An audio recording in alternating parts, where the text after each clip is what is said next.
Donc on est ensemble durant une petite 45 minutes justement pour faire un focus sur la solution Azure Logic Apps. Donc on va faire un rapide tour d'horizon sur Azure Logic Apps et ensuite on va faire une démo. Donc je suis Radouan Dou, Consulting Manager chez Selenza et Jean-François va m'accompagner sur cette démo.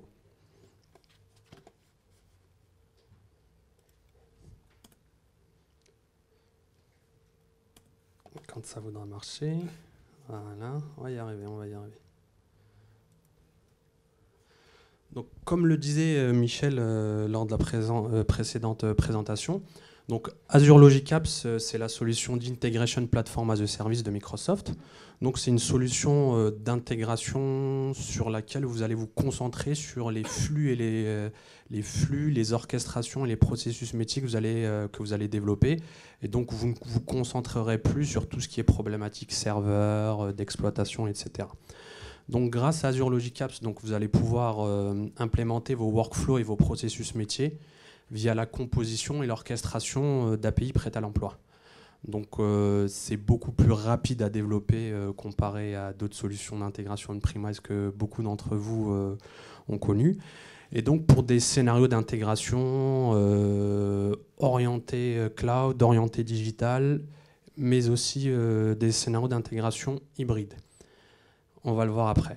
Donc, pour faire le tour d'horizon d'Azure Logic Apps, je vais vous montrer comment Azure Logic Apps permet de vous connecter à vos applications là où elles sont, avec l'ensemble des connecteurs qu'elle propose, comment orchestrer les workflows avec Logic Apps, et comment manipuler les flux d'informations également. On verra les différents patterns qu'on peut implémenter avec Azure Logic Apps. On va en rentrer un peu plus en détail sur les cas d'usage. Et ensuite, Jean-François nous fera sa démonstration qui récapitulera un certain nombre de concepts qu'on aura vus juste avant. Donc, comme le disait Michel tout à l'heure, la force de Logic Apps, c'est de pouvoir connecter vos applications là où elles sont. Donc, hier soir, je me suis amusé à faire une liste. Je ne sais pas si elle est exhaustive parce que ça bouge beaucoup. Je me suis amusé à faire la liste des connecteurs managés, des connecteurs prêts à l'emploi fournis par Azure Logic Apps. Donc, il y a une foultitude de connecteurs pour pouvoir s'interfacer avec les applis SaaS. C'est classé par ordre alphabétique. Donc, je vais citer par exemple Chatter, Disqus, Dropbox, toutes les solutions Dynamics 365, Office 365, SharePoint Online, Jira, OneDrive, des solutions d'entreprise style Salesforce, Twilio, etc. Donc, un vaste scope de connecteurs pour connecter les applis SaaS. Un scope également assez intéressant de connecteurs pour connecter les applications PaaS Azure, donc pour s'interfacer avec les API, les web apps, pour s'interfacer avec Azure Cognitive Service, comme le présentaient tout à l'heure Michel et Marc, pour pouvoir également s'interfacer avec Azure Document DB, c'est une solution de base de données documentaire sur Azure, pour pouvoir s'interfacer avec la solution serverless également Azure Function. La liste est longue. On a également des connecteurs prêts à l'emploi pour pouvoir s'interfacer avec ces solutions line of business, on-premise souvent, donc IBM DB2, la base de données, Informix, SharePoint Server, SQL Server, WebSphere également.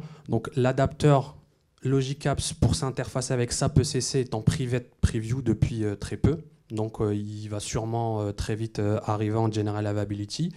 Et Oracle e-Business. Donc, si vous pensez pouvoir utiliser Logic Apps et vous avez des besoins de connectivité avec Oracle e-Business, faites-vous connaître auprès de l'équipe Logic Apps parce que là, ils sont en train de mener un questionnaire sur la pertinence et l'intérêt de mettre en place ce connecteur. Donc voilà. Et des connecteurs techniques également, HTTP, HTTPS, les connecteurs HTTP Webhook. Je ne sais pas si vous connaissez les webhooks. En fait, c'est de la notification, HTTP.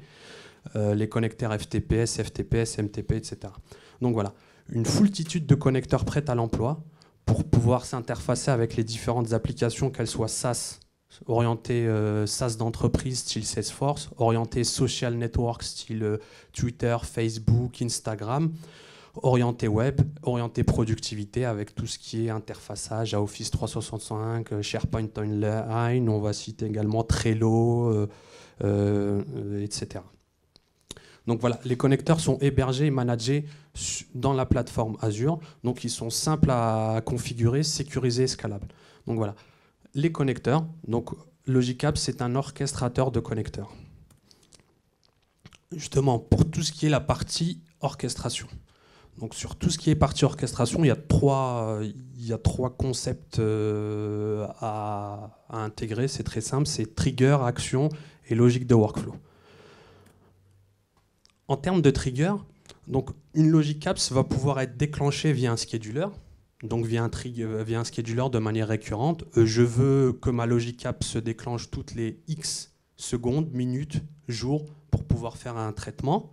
Une logic apps va pouvoir également être déclenchée lorsqu'une requête sera reçue. Donc vous pouvez construire des API par exemple qui encapsulent un certain nombre de workflows, vous pouvez construire des logic apps qui encapsulent un certain nombre de traitements, les exposer sous forme d'API, et donc le consommateur verra l'API, mais derrière, en fait, il y a une logic apps qui va automatiser un certain nombre de traitements. On va pouvoir également, avec logic apps, en termes de déclenchement, faire du polling d'API. Et donc là, j'ouvre juste une petite parenthèse comparaison versus Beanstalk Server 2016 versus Beanstalk Server avec lequel on pouvait malheureusement pas faire du polling d'API et donc parfois on se faisait des nœuds au cerveau pour pouvoir faire fonctionner les choses. Donc là, on va pouvoir faire du polling d'API. Donc votre logic apps va pouvoir aller interroger une API en fonction du résultat de cette API, va pouvoir se déclencher pour faire un certain nombre de traitements. On va pouvoir également souscrire et faire des requêtes au webhook et on va pouvoir également déclencher la logic app on demand. Donc voilà, la première étape d'une logic app, c'est le déclenchement. Et ensuite, une fois que cette logic app s'est déclenchée, on va pouvoir faire un certain nombre d'activités et d'actions. Donc on va pouvoir invoquer des services, la liste de services que je vous présentais tout à l'heure. On va pouvoir également donc, utiliser des connecteurs, invoquer des API et des services qui ne sont pas forcément des connecteurs, mais des API tiers ou bien des services qui sont dans votre système d'information, faire appel à des functions, pouvoir également faire appel à des services via sa documentation Swagger, et on va pouvoir également déclencher des une logic apps va pouvoir déclencher d'autres logic apps. Donc, dans une logic apps, on va pouvoir également manipuler la requête, donc renvoyer les réponses, créer des webhooks. Des logiques de retry également. Donc, lorsqu'on va faire appel à un service ou à un connecteur, on va pouvoir mettre en place une logique de retry native, donc 4 fois toutes les 20 secondes par exemple, ou des logiques de retry custom. Et à l'intérieur de cette logic apps, il y a des actions qui vont pouvoir également nous aider de manipuler les messages. Donc tout ce qui est validation de messages reçus, composition, filtre sur une liste de messages. Et enfin, tout ce qui est contrôle de flux. Donc on va pouvoir boucler, on va pouvoir faire des temporisations et faire des choses que je vous présente juste après, justement. En termes de contrôle de flux. Donc logic apps, c'est une solution assez graphique, on va le voir juste après, dans laquelle on va pouvoir regrouper et manipuler nos actions en fonction de nos besoins. Donc la logique de scope existe dans logic apps. Donc on va pouvoir regrouper un certain nombre d'actions et faire un traitement si ces actions se déroulent bien ou si elles se déroulent mal. Typiquement, c'est comme ça qu'on va pouvoir gérer tout ce qui est les try-catch, la gestion d'erreurs et la compensation. Dans la logic apps, on va pouvoir également utiliser des conditions. Si ceci, alors je fais cela, sinon je fais autre chose. Donc tout ce qui est boucle également, les do, until et les for each. Dans logic apps, également, on va pouvoir splitter un message reçu pour pouvoir faire des traitements parallèles. On va très bientôt également pouvoir batcher des messages. Je reçois un nombre important de messages, je vais les batcher pour en faire un seul message. C'est quelque chose qui est en cours de développement, mais qui arrive très vite, parce qu'avec logic apps, on a des releases assez fréquentes. Dans logic apps, on a également plein de petites fonctions utiles. Hein. C'est le code qu'on écrivait dans les orchestrations Beanstalk pour pouvoir plein de petites fonctions utiles pour pouvoir générer des guides, remplacer des chaînes de caractères, vérifier l'égalité, des fonctions également pour pouvoir manipuler chaînes de caractères, JSON, XML, des fonctions utiles également qui va permettre d'évaluer le résultat d'un scope. Imaginons qu'on a un enchaînement d'actions sur un scope et on veut évaluer son résultat pour gérer une erreur applicative ou fonctionnelle ou bien pour continuer à faire d'autres choses. Donc plein de fonctions utiles, ça ne se voit pas ici, mais on le verra plus tard, manipulables en JSON. Donc Logic Apps, connecteur, action et manipulation d'informations. Donc pour tout ce qui est manipulation de flux de messages et d'informations, avec Logic Apps, on va pouvoir, par exemple, implémenter le pattern VTR, qui est un pattern assez communément utilisé dans le monde de l'intégration, c'est-à-dire qu'on va pouvoir recevoir de l'information, un message, valider cette information, extraire un certain nombre d'informations de ce message, faire des transformations le cas échéant, faire de l'enrichissement et faire du routing. Donc grâce aux différents formats de messages supportés tels que le JSON, le XML, les fichiers plats également qu'on va pouvoir encoder, décoder et les fichiers binaires. Donc un pattern d'intégration fréquemment utilisé pour les besoins d'enterprise messaging qu'on va pouvoir simplement implémenter avec Logic Apps. Avec Logic Apps, en tant qu'integration platform as a service, on va pouvoir également mettre en place les patterns pub-sub. Donc, pour mettre en place le pattern pub-sub, Logic Apps n'a pas de message box comme Beanstalk Server. Logic Apps n'a pas de broker à proprement dit, mais Logic Apps utilise et tire profit du service bus, Azure Service Bus, qui jouera le rôle de broker de Logic Apps. Donc, on va pouvoir décomposer nos échanges de manière à ce qu'on ait des demi-flux entrants avec une réception d'informations. L'information, le message, on va pouvoir le publier dans Azure Service Bus ou Azure Topic. Et donc, dans Azure Topic, on va pouvoir mettre en place des souscriptions en fonction d'un certain nombre de critères pour qu'un certain nombre de demi-flux sortants, implémentés également via Logic Apps, puissent y souscrire. Donc, le pattern pub-sub assez traditionnel dans le monde de l'AI et qui s'implémente facilement avec Beanstalk Server, on va pouvoir également faire de même avec Azure Logic Apps et le connecteur Service Bus, Queuing et Topic.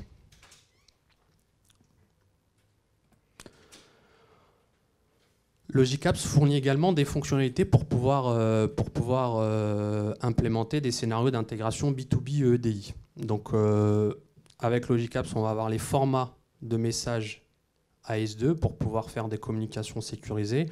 Logic Apps supporte également les standards Edifact et X12. Et avec l'offre Azure et Logic Apps, on va pouvoir avoir accès au portail Trading Partner pour pouvoir justement gérer les relations avec les partenaires EDI qu'on va avoir, tout ce qui est identification, codification. Et ce qui arrive très vite, c'est tout ce qui est Partner Resolution et également Tracking Profile. Tracking Portal. En fait, l'équipe de développement Logic Apps va fournir un portail de suivi des échanges B2B EDI qui est construit à partir d'OMS. On verra cet après-midi comment ce genre de portail peut facilement être construit avec les métriques Logic Apps et OMS, Operation Management Suite. Donc voilà, pour construire ces Logic Apps, également, on peut partir d'une feuille blanche et ensuite on fait un drag and drop des différentes actions et des connecteurs, ou on peut utiliser des templates prédéfinis. Donc Microsoft met à disposition par exemple des templates prédéfinis pour implémentation de patterns VTR, implémentation d'échanges avec des partenaires en AS2, en X12. Et ce qui est intéressant également, c'est qu'on va pouvoir créer ses propres templates qu'on va pouvoir publier par exemple dans une galerie privée ou publique. Donc imaginez que vous êtes une entreprise qui utilise Logic Apps de manière industrielle avec des patterns de gestion d'erreurs, etc. Vous allez pouvoir créer votre propre template que vous allez publier pour que les développeurs l'utilisent.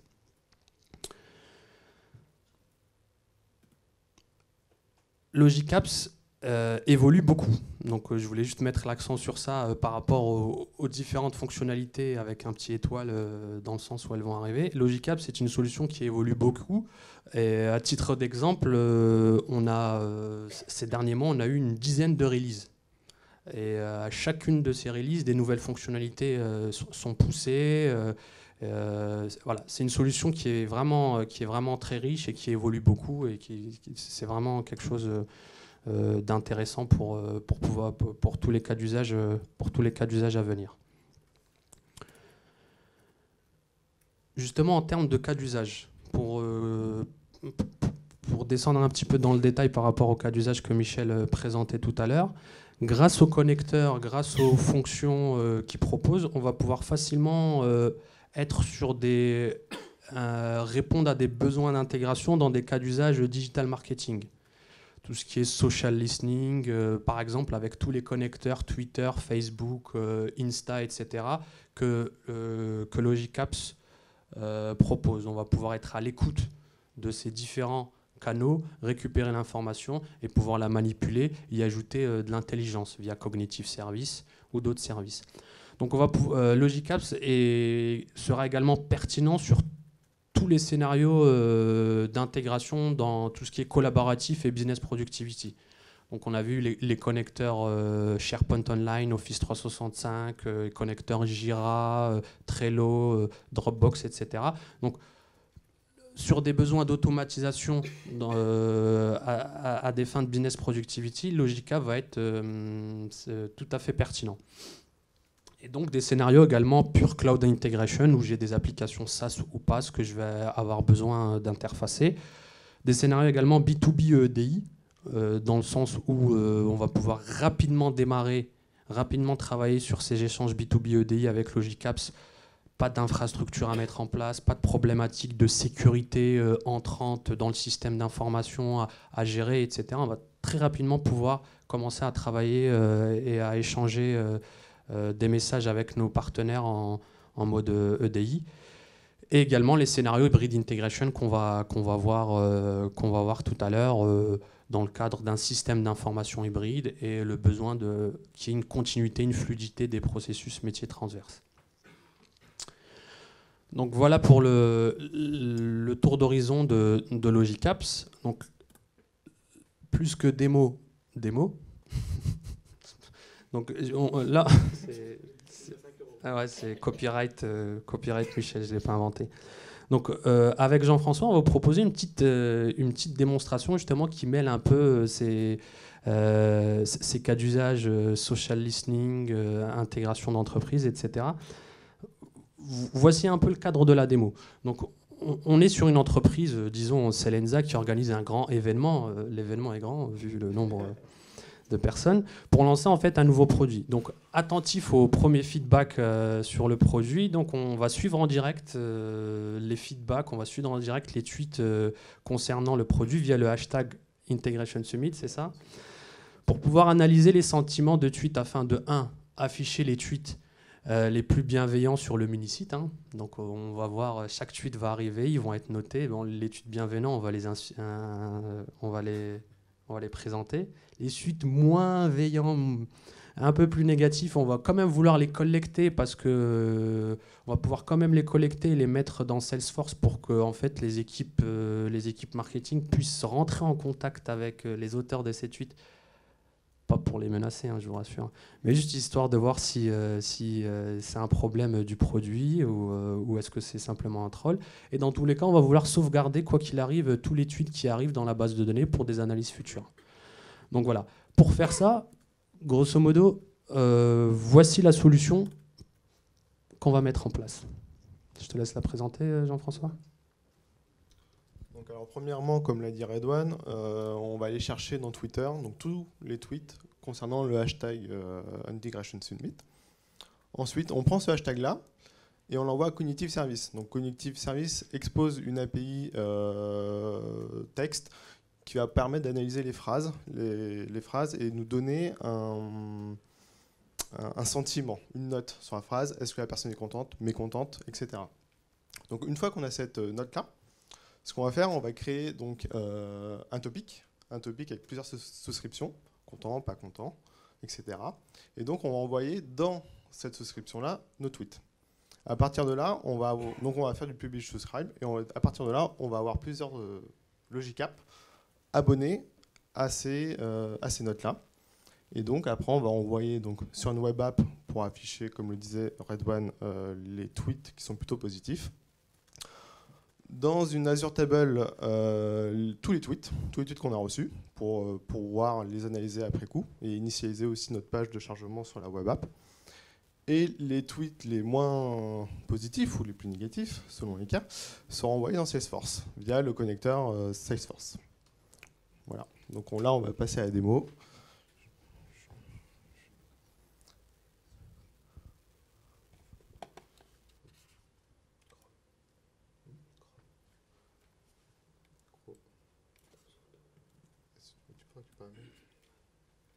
Je vous demande 2 minutes le temps de se préparer et après ça sera bon.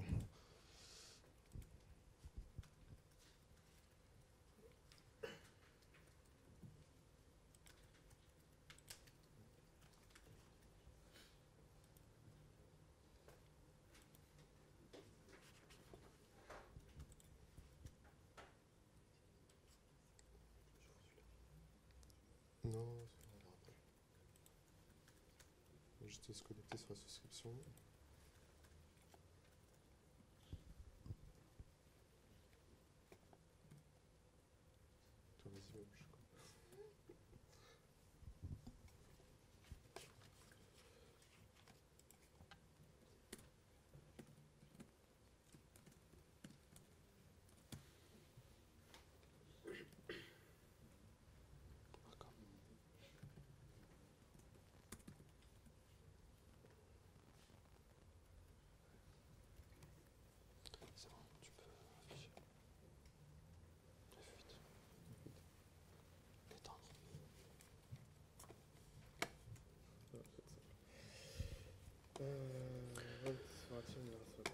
Donc, allez, tu peux. Donc le temps que Jean-François se connecte à sa souscription Azure, parce qu'en fait Logicapps, on peut les paramétrer directement depuis le portail Azure. Donc on verra cet après-midi qu'il y a d'autres façons de paramétrer des Logicapps, mais pour que ce soit plus simple, on peut directement créer sa Logicapps depuis le portail d'Azure. Donc on se connecte à sa souscription Azure, on a l'ensemble des services et on va choisir création d'une Logicapp ou accès à des Logicapps existantes. Et une fois que Jean-François sera connecté, on va pouvoir y aller.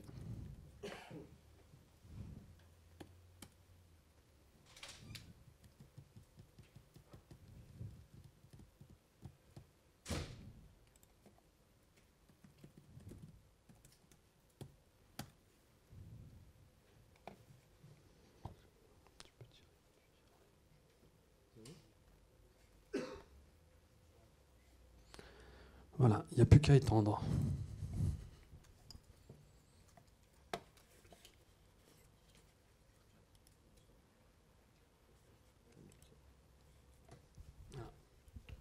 Donc voilà, donc on est dans la souscription. On va faire déjà donc la première requirement, c'est-à-dire aller chercher les tweets sur Twitter, comme du Zoom.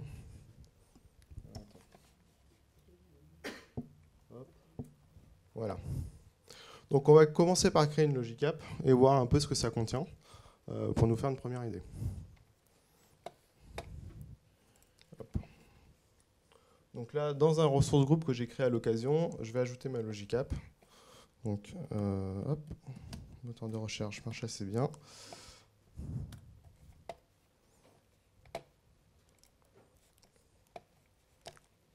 Donc on va les créer, lui donner un petit nom. Voilà, hop, démo.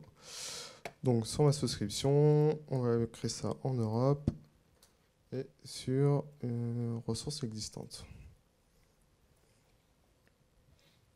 Donc voilà, donc ma Logicap est créée et prête à l'emploi normalement. Tac, tac, tac.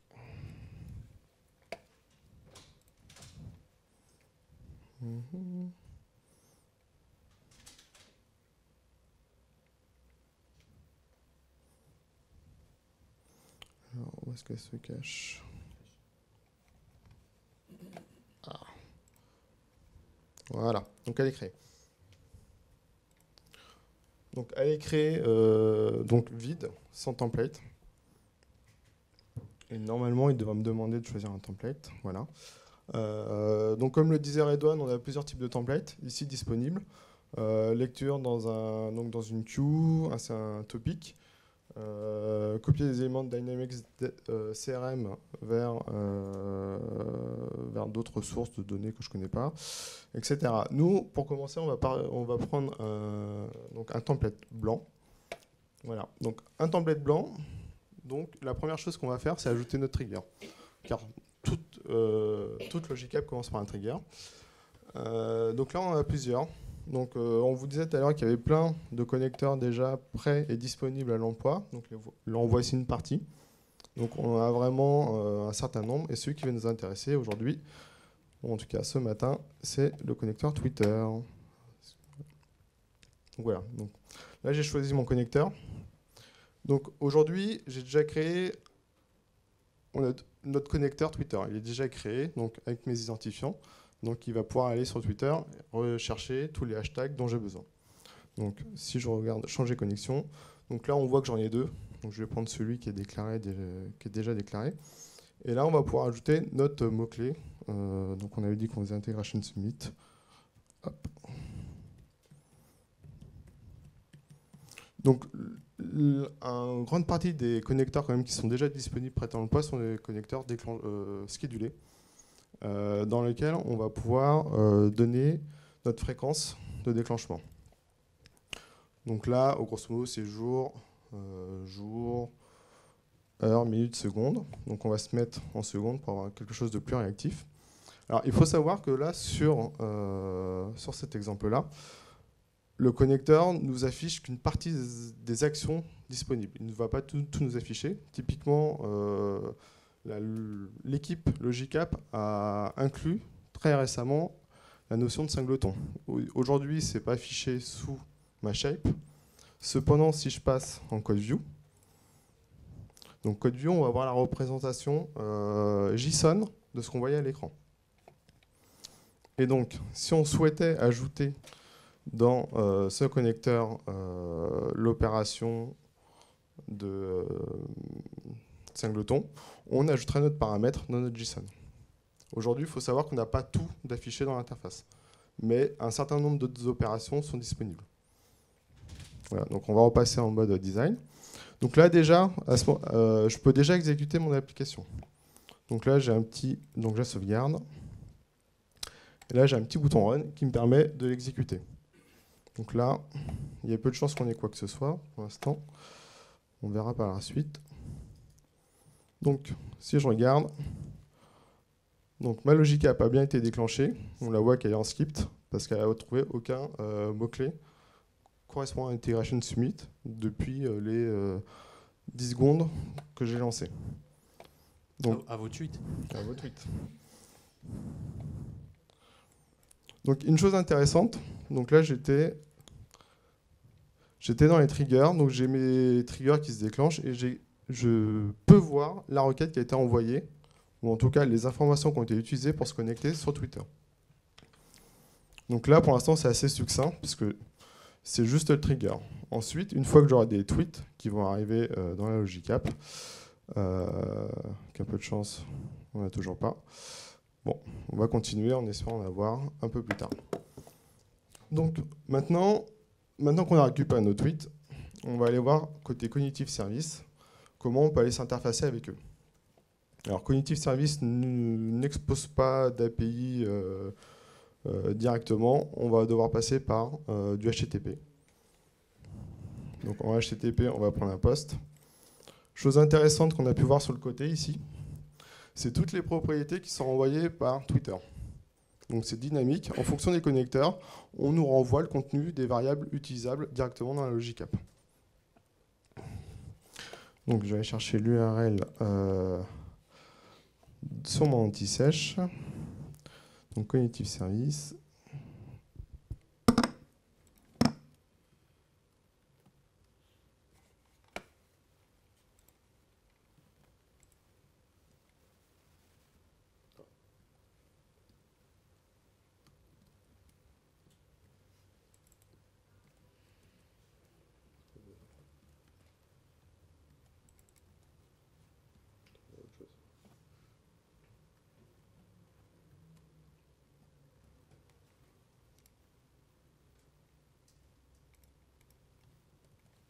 pas ton clavier, Roman?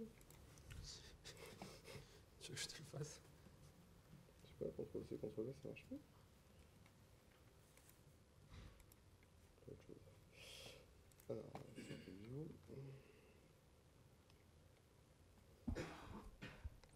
Alors, est-ce qu'on voit?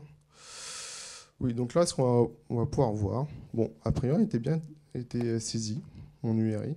Bon, bizarre. Donc là, on va voir les actions. Donc, dans notre schéma, on a la définition, les actions qui seront exécutées, et un peu plus en bas, les triggers, donc le trigger qui sera utilisé pour déclencher mes actions.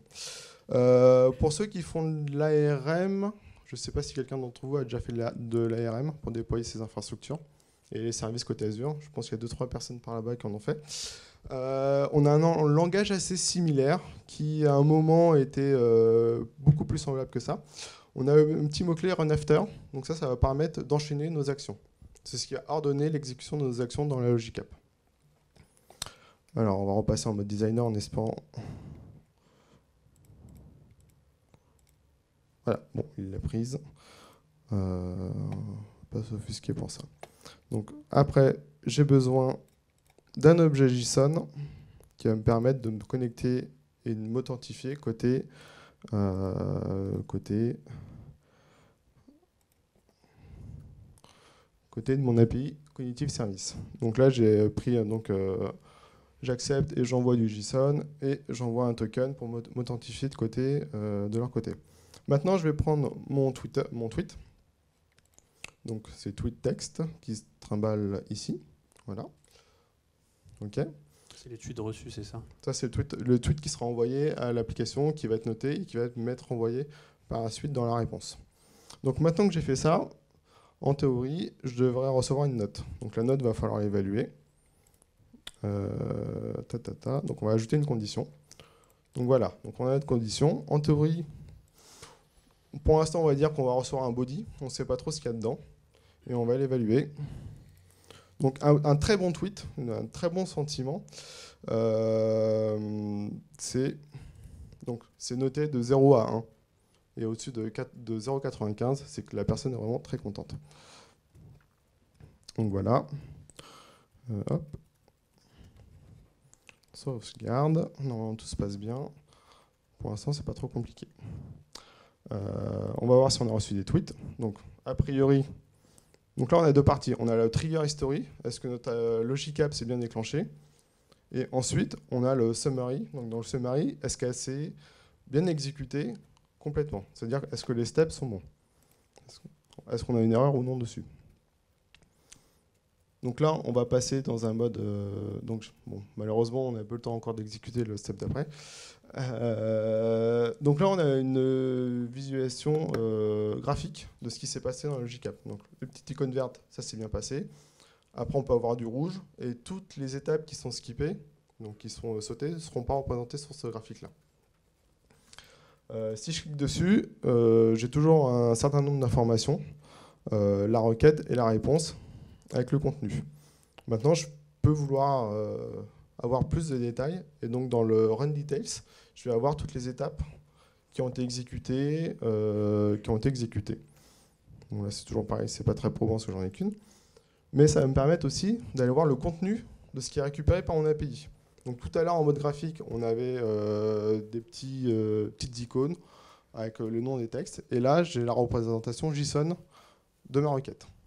Donc connaissant ça, je peux aller aussi plus facilement chercher l'information dont j'ai besoin. Je crois que Michel a envoyé un tweet. Donc voilà. Hop, on retourne. On va faire un petit refresh. Non, on n'a pas reçu de nouveau. Donc pas de nouveau, pas de note. OK. Pourtant, je viens de retweeter là. Ah ouais, alors, pourtant je me suis mis toutes les 2 secondes. On va voir, hein. 23 secondes. Hop.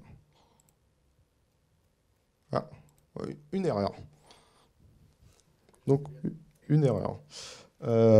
Donc, on a une erreur sur la requête. Details. Donc là, on peut voir donc, un step qui est en erreur. Donc, c'est sur l'appel sur l'appel de Cognitive Service. Donc là, j'ai ma requête qui est envoyée. Donc là, on a vraiment le contenu de la requête qui sera envoyé avec le body. Et ici, donc on nous dit que le body est invalide, nanana, il n'est pas sérialisé correctement.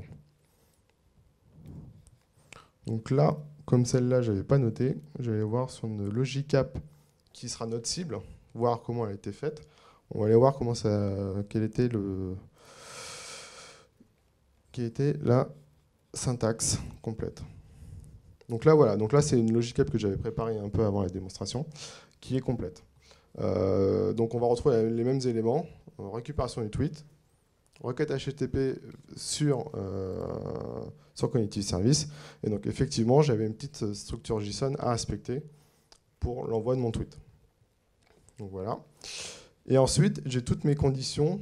Donc je suis à 95% de satisfaction, donc je vais envoyer dans ma queue le fait que je suis relativement content. Et ainsi de suite. Donc j'ai 5 topics qui sont abonnés et j'ai mis des taux de 5 à 1 pour dire si je suis content ou mécontent de ce qui est envoyé. Si on regarde un peu l'envoi dans un topic, donc vous voyez là par contre, j'ai pas pu utiliser les tags directement qui m'étaient fournis. Donc j'ai dû faire un peu de JSON. J'ai dû faire un peu de JSON et l'encoder en base 64 pour l'envoyer dans mon service bus. Et à rajouter des propriétés. Donc si vous voyez, j'ai 2 propriétés. Le hashtag, qui me permet d'identifier le mot-clé qui est traqué sur Twitter, et la note. Donc là, je suis très content, j'ai mis 5. Et donc, je vais ainsi de suite. Alors aujourd'hui, sur Logicap, on n'a pas de syntaxe style case de case, switch, on l'a pas. La demande a été faite, on devrait l'avoir dans la future version, ce qui devrait simplifier aussi l'écriture des Logicap. Parce que là, j'ai un embranchement de if qui descend jusqu'à ma note qui est 1, qui est insatisfait. Donc, Redone, je suppose que tu n'as pas Service Bus Explorer sur toi. Et Azure, tu n'as pas l'Explorer non plus. Bon, on va faire ça. Donc voilà, donc là, j'ai des logiques cap qui sont en train de s'exécuter. Et si on va voir ce qui a été fait, on va voir cheminement complet. Donc on voit uniquement les shapes par lesquels on est passé. Donc on voit que la note était pas trop mauvaise, on va dire. Alors, on n'est pas des experts de Cognitive Service, hein, donc les notes sont un peu... On est plutôt autour de notes de 3 à 4. On a rarement du 5, parfois du 1, selon les mots-clés qu'on traque. Et donc, si on regarde là, si je veux avoir la note qui est sortie donc, de mon Cognitive Service, donc j'ai 0,76. Donc après, j'ai mis mes steps un peu comme je pensais pour avoir mes notes. Et donc, j'ai envoyé dans un topic que j'appelle message I. Et du coup, après, on va avoir d'autres Logicap qui vont se déclencher. Donc, comme on le disait tout à l'heure, au maximum 3 Logicap. Une pour sauvegarder mes tweets dans une table Azure. Une qui va envoyer à une petite web app que j'ai créée pour l'occasion pour afficher les tweets qui était plutôt positif. Et une autre Logicap pour les tweets plus négatifs qui envoie à Salesforce. Donc, si je me place donc dans... on va fermer ça. Hop. Donc si je me... Voilà, on va prendre la première. Donc c'est celle qui va me faire la persistance dans les tables Azure. Alors si on va dessus, on va s'apercevoir que j'ai pas trouvé de connecteur aujourd'hui qui me fait une persistance d'une table Azure. De là, j'avais 2 possibilités. Créer ma web API, la hoster sur Azure et l'utiliser. Ou alors utiliser les Azure Functions. Les Azure Functions vont nous permettre d'écrire du code, code C#, Node.js, et il y a quoi d'autre? Il n'y a pas Python, Java ou PHP, quelque chose comme ça. Bon, il y en a plusieurs. Donc vous pouvez choisir votre langage pour développer. Et du coup, c'est via ce bout de code-là que je vais exécuter que je vais faire ma persistance dans les tables Azure. Alors, est-ce qu'on va voir... Hop, je vais Advanced Options. Donc là, on ne voit pas grand-chose, malheureusement. On voit juste le contenu qui est envoyé à ma fonction Azure. Donc on va essayer d'en rajouter une pour voir. Alors, là, assez étonnamment, ce n'est pas le même bouton. On peut voir si j'ai des Azure fonctions dans la même région. J'en ai une, donc c'est celle que j'ai créée pour l'occasion.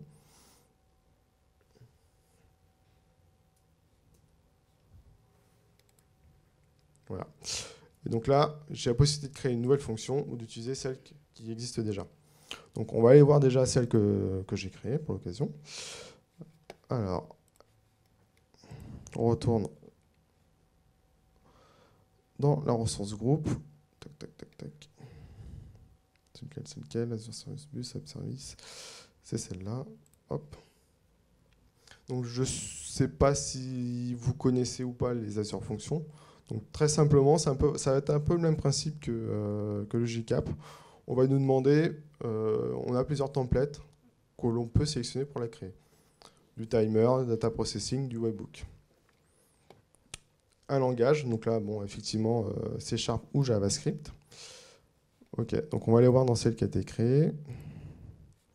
Donc on va déclarer sur cette fonction les types de paramètres en entrée et en sortie. Donc aujourd'hui, j'accepte, alors il parle de type webhook, une requête HTTP request message et en réponse un HTTP response message. Donc c'est très simple. Donc quand je vais sur ma fonction, voilà. Donc là j'ai mon code C# qui sera compilé dans ma fonction. Je ne m'occupe de rien. J'ai juste à créer mon code. Donc ce qui est intéressant pour quelqu'un qui veut aller vite et intégrer assez facilement, il va pouvoir créer des classes. Donc c'est un fichier dans lequel on peut créer. On a un corps de méthode qui est ici, donc qui prend le paramètre d'entrée et qui renvoie le paramètre de sortie. Et ensuite, on va pouvoir créer donc des méthodes statiques ou des classes qui seront utilisées après. Donc moi, typiquement, j'ai deux classes ici, donc table entity, pour pouvoir écrire dans ma logic app. Dans ma table. Et donc on a possibilité de faire des tests. Donc c'est un peu comme un Postman, un peu plus simple. Et ça va nous permettre aussi de vérifier si notre code compile. Donc là, si je regarde un peu ce qui s'est passé, effectivement j'ai une erreur de compilation et le code ne sera pas exécuté. Hop. Donc on le remet. Save and run. Et voilà, donc status OK, ça s'est bien passé. Si j'avais l'outil adéquat, on pourrait aller voir que le message a bien été enregistré dans ma table Azure. Donc voilà, après, c'est que du C#. Il n'y a rien de méchant. Je crée ma connexion à ma table, j'enregistre. Donc là, typiquement, j'enregistre mon tweet. Et après, j'ai mis aussi un petit compteur pour compter le nombre de tweets sur un mot-clé. Voilà, n'hésitez pas si vous avez des questions. Ensuite, après, on a quand même... alors là, c'est dommage parce qu'on ne voit pas tout. Mais on va aussi pouvoir partitionner nos développements en fichiers et réinclure les fichiers. Et donc, créer des bibliothèques génériques si on en a envie. Voilà. Et on a accès à quasiment toute la stack C# du framework dans la logic app. Et là, typiquement, là, vous avez un exemple. Donc ces deux namespaces-là ne sont pas inclus de façon générique dans la logic app. C'est un peu comme sous Bistock quand vous êtes dans vos maps, où vous faites un peu de inline C#. Tout n'est pas inclus. Vous pouvez faire des usines dedans pour intégrer des namespaces. Là, c'est pareil. Voilà, donc là, on a aussi un outil de monitoring de notre fonction. Bon, ça met un peu de temps.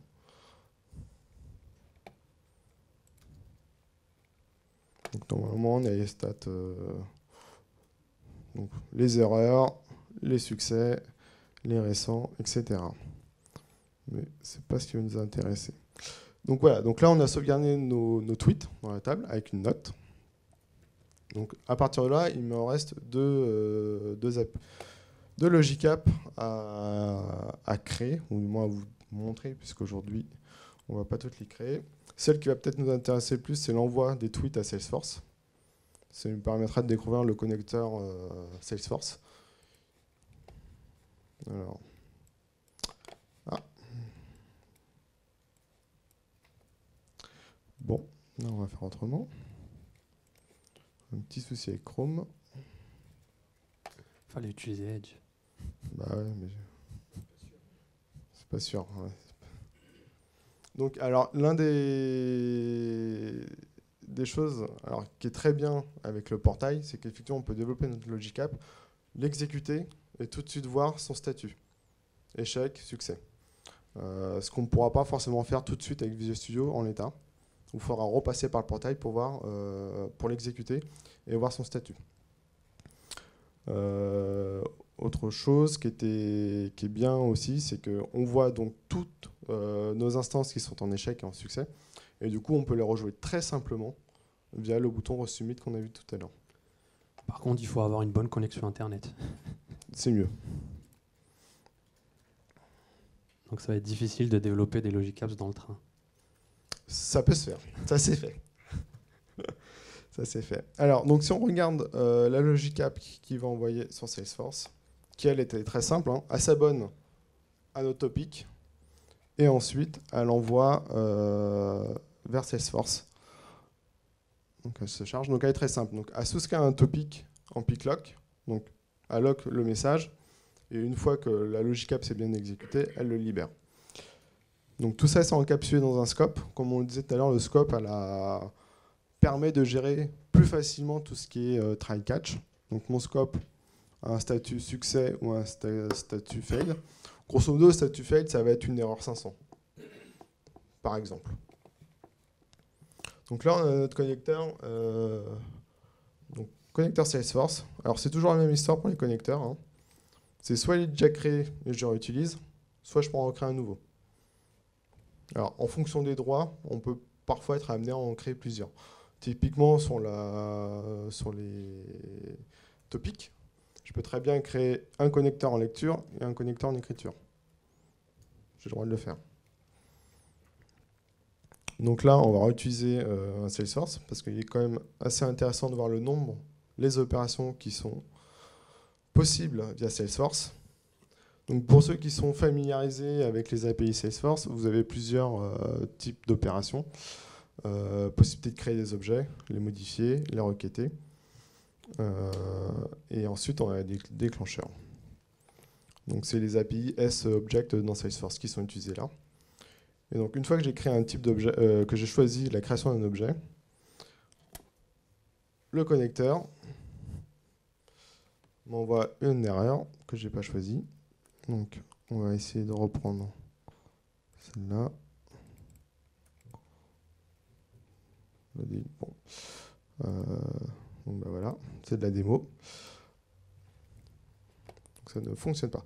Donc quand on choisit un type d'objet, là on avait choisi case, il va nous rapatrier tous les éléments qui peuvent être remplis sans effort. Ça veut dire que vous n'avez même pas besoin forcément de connaître l'API Salesforce de votre côté en tant que développeur.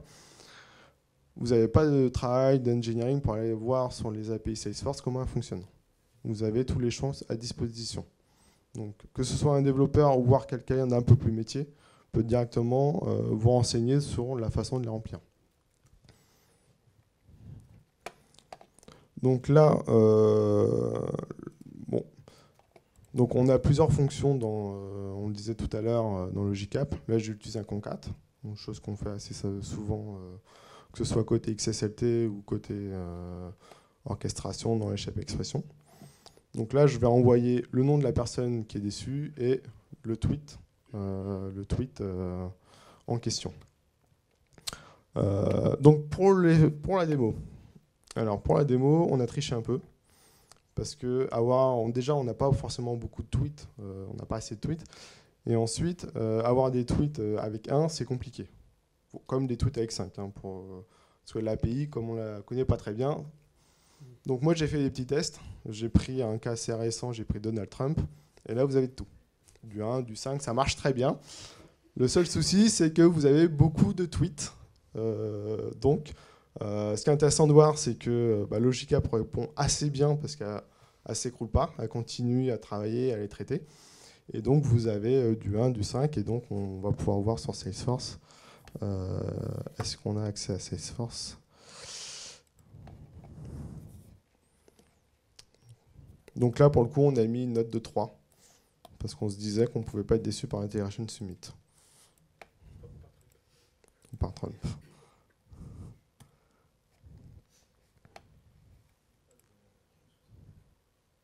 Donc là, on a créé des objets de type case, donc des remontées d'infos. Et donc voilà. Bon, voilà. Le campus Azure est déçu. Bon, faut pas s'y fier, puisque de toute façon, on a changé notre fusil d'épaule et on a envoyé des notes supérieures à ce qu'elles devaient être. Par contre, on va peut-être pouvoir aller chercher. Donc là, on a bien notre description. Voilà. Comme quoi, l'API cognitive, je sais pas. C'est Michel Hubert qui nous... Ouais, c'est Michel Hubert qui est pas content. Bon, on va régler ça tout à l'heure. Voilà. Donc après, on va switcher sur la dernière Logic App, sur la Web API. Donc on a créé une petite Web API toute simple qui nous affiche en théorie les tweets de niveau 4 et 5, normalement en direct. Hop. Est-ce que je vais peut-être là.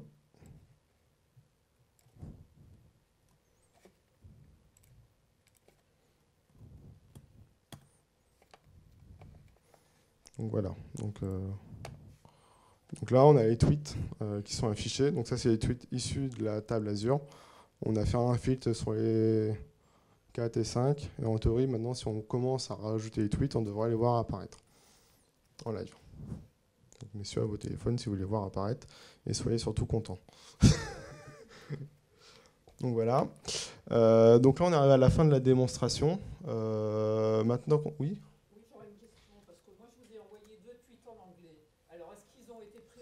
Alors c'est une chose sur laquelle j'ai pas forcément beaucoup investigué. La Cognitive Service, effectivement, on peut spécifier la langue dans laquelle on a envoyé. Donc il y a plusieurs méthodes. Il y a une méthode de détection de la langue et une deuxième méthode pour noter le sentiment de la personne. Alors aujourd'hui, j'ai pas fait l'effort d'aller chercher la détection de la langue pour après le spécifier dans l'API. Donc effectivement, je ne suis pas sûr qu'aujourd'hui, je les ai reçues, elles sont à la table. Maintenant, est-ce qu'elles apparaîtront ici? Je ne suis pas sûr. Donc je pense que la détection est automatique également. Mais après, c'est comme je vous disais tout à l'heure, on n'est pas des experts sur Cognitive Service. Et effectivement, on ne sait pas qualifier forcément. Ce que nous, on envoie, ce n'est pas forcément qualifié, on ne sait pas à quoi s'attendre comme note. Donc on fait confiance à l'API et on a mis des seuils un peu au hasard. Qui nous paraissait bien. Et par exemple, s'il y a un tweet qui est complètement neutre et c'est simplement une question, comment il est qualifié? Je pense qu'il sera qualifié effectivement sur une note moyenne entre 0,5 et 0,6.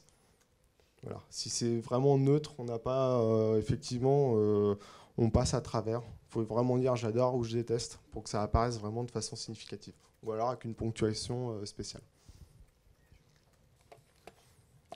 Donc voilà. Mais non, il n'y a pas de refresh. Ça se fait automatiquement. Normalement, c'est automatique. Ouais. Voilà, ça arrive. Après, j'ai un scheduling.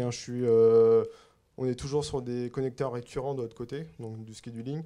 Donc, avec toute la chaîne, on a 2 secondes sur Twitter. Après, on a peut-être 3, 4 ou 30 secondes, je ne sais plus, sur la Logic App qui va m'envoyer les notifications. Et après, j'ai un signalaire qui est abonné à ça et qui me rapporte tous les tweets positifs.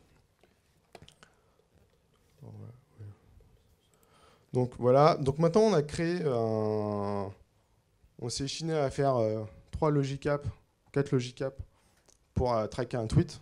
Alors, ce qui est un peu dommage, c'est qu'on peut aller industrialiser un peu tout ça. Donc j'ai créé une interface très simple de déclaration d'un hashtag. Donc là on ne met pas parce que sinon ça me donne une couleur. Hop. Voilà. Donc là, qu'est-ce que je viens de faire? J'ai déclaré un hashtag. Et en fait, qu'est-ce qui est derrière? On a une autre Logic App. On va quand même la montrer rapidement, même si on n'a pas le temps. On a une autre Logic App qui va nous permettre d'instancier des nouvelles Logic App avec ces hashtags-là. Donc j'ai industrialisé mon développement. Et du coup, je peux maintenant suivre n'importe quel hashtag. J'ai une fabrique, et donc là, j'ai une Logic App qui est en running. Et qu'est-ce qui se cache derrière? C'est VSTS. Donc on a dit, on peut déployer via SUE notre Logic App, mais on peut également faire VSTS, il n'y a pas de raison. Donc on utilise ARM pour déployer nos Logic App à chaque fois qu'on veut créer une nouvelle enquête. Et on utilise pour ça, donc, il y en a une principale, hein, c'est QNew Build. Donc côté VSTS, j'ai pris un agent de build hosté dans Azure, donc je n'ai pas la main sur le déclenchement, je ne sais pas quand est-ce qu'il va se déclencher, mais il va se déclencher et il va me créer un nouveau template, une nouvelle instance, on va dire, de ma Logic App, donc que j'ai nommé Azure, préparamétré avec le connecteur Twitter et le service bus.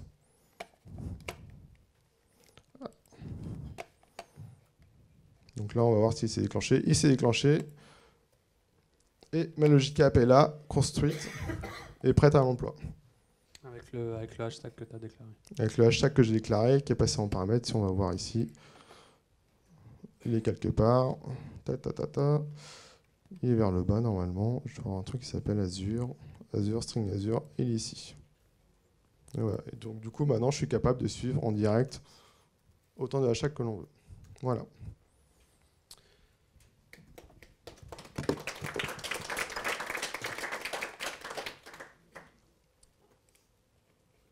Donc voilà pour la démo. Donc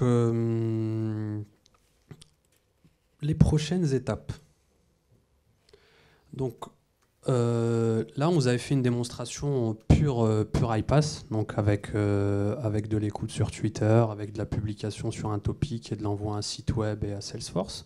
Juste après la pause, on va vous montrer un cas d'usage Hybrid Integration, donc où Logic Apps et BeStock Server vont travailler de concert pour pouvoir faire circuler l'information.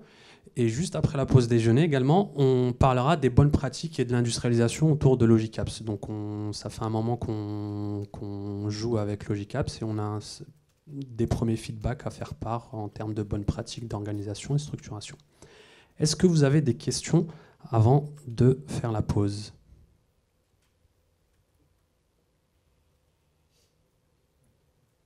Super, merci. À tout de suite.